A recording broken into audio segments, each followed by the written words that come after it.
Kita berjumpa kembali pada hari ini, Rabu 8 April 2020, di dalam acara ibadah doa.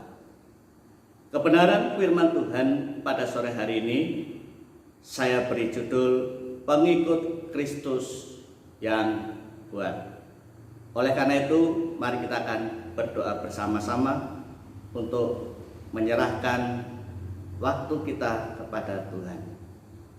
Bapa di dalam surga, Allah yang kami sembah di dalam nama Tuhan Yesus Kristus, pada sore hari ini Bapa, kami bersama dengan umat-Mu yang saat ini mengadakan ibadah doa di rumah kami masing-masing.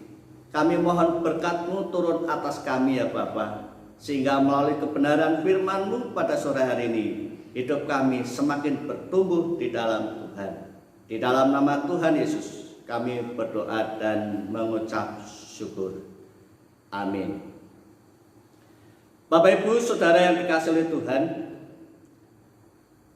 saat virus COVID masuk ke Indonesia awal bulan Maret tahun 2020 ini, dan penyebaran virus COVID ini berkembang begitu cepat, tidak sedikit masyarakat Indonesia menjadi korban.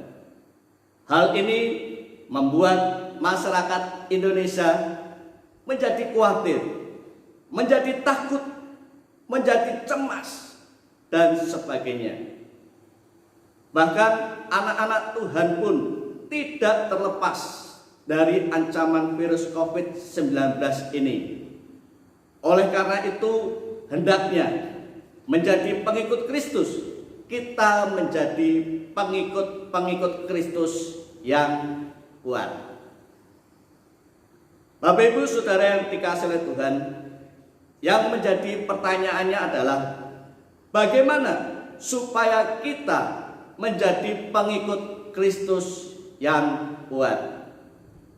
Kita akan membuka bersama-sama di dalam kitab Mazmur pasal 121 ayat 1 sampai dengan ayat yang ke-8. Jikalau kita membaca firman Tuhan ini dan kita perhatikan di dalam ayat yang pertama, di situ dijelaskan bahwasanya ketika Daud mengalami kesulitan, Daud berusaha mencari pertolongan Tuhan. Oleh karena itu, supaya kita menjadi pengikut Kristus yang kuat, maka arahkanlah pandangan saya dan saudara hanya kepada Tuhan Yesus.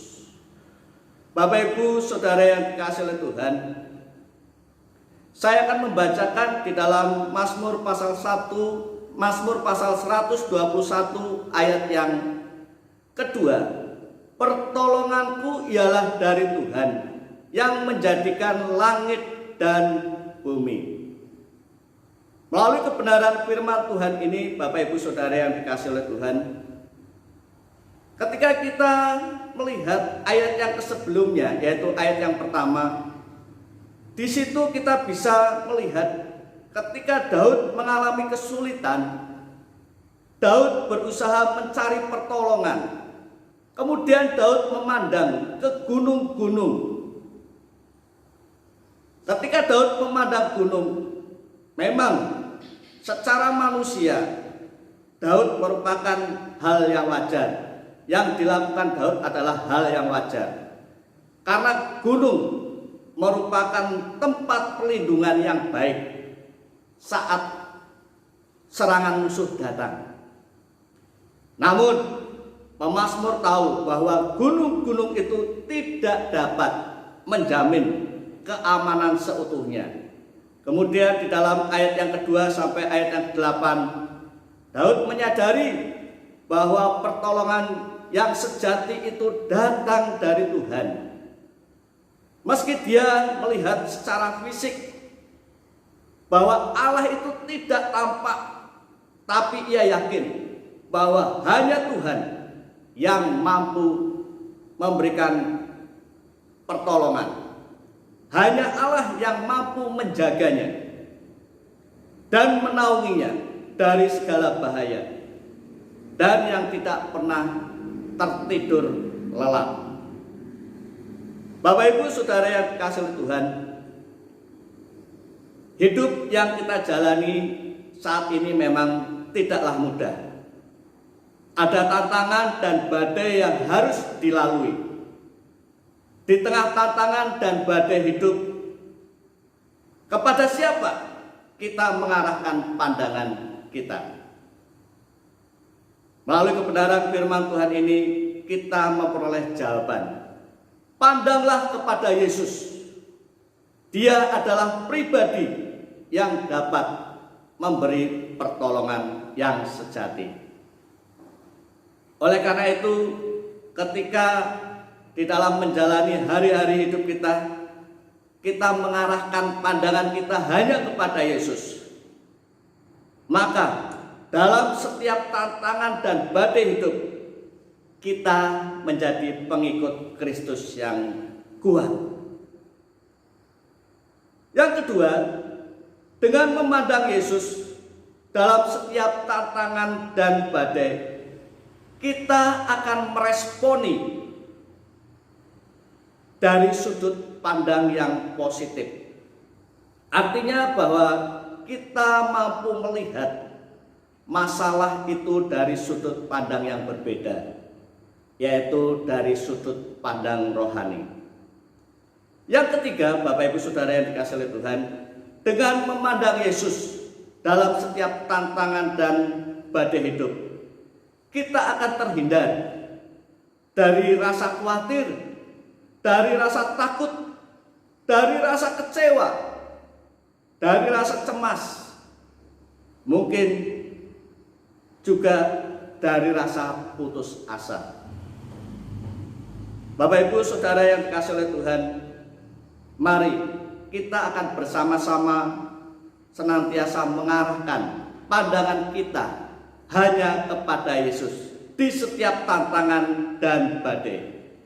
Kita akan menjadi orang Kristen yang menjalani hari-hari hidupnya dengan penuh semangat dan memiliki kekuatan yang luar biasa. Di dalam Yesaya pasal yang ke-35 ayat yang ketiga sampai ayat yang keempat, demikian firman Tuhan. Kuatkanlah tangan yang lemah lesu dan teguhkanlah lutut yang goyah. Katakanlah kepada orang yang tawar hati, kuatkanlah hati, jangan takut.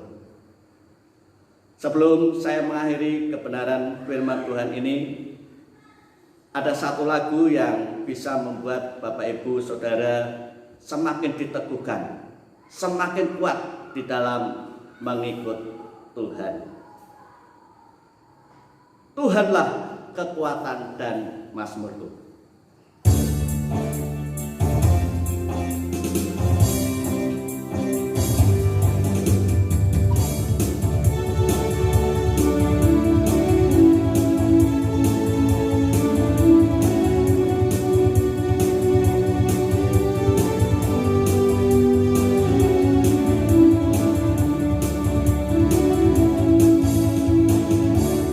Tuhanlah kekuatan dan mazmurku,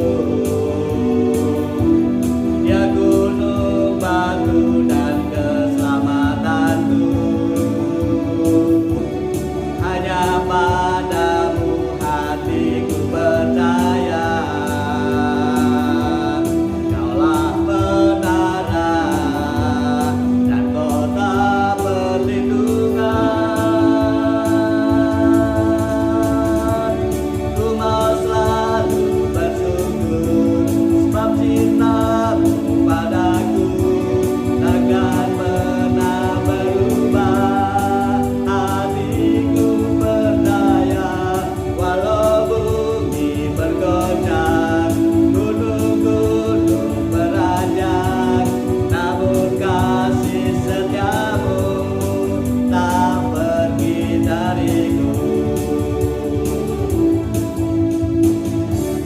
Tuhanlah kekuatan dan mazmurku,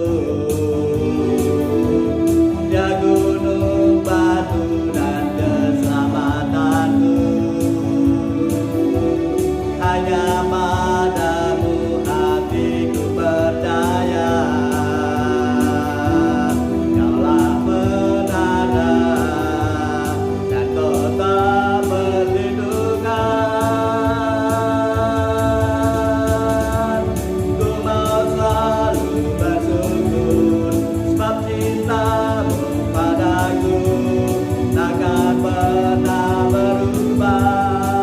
Hatiku percaya walau bumi bergoncang, gunung-gunung beranjak, namun kasih setiamu tak pergi dariku. Namun kasih setiamu tak pergi dariku. Namun kasih setiamu tak pergi dariku.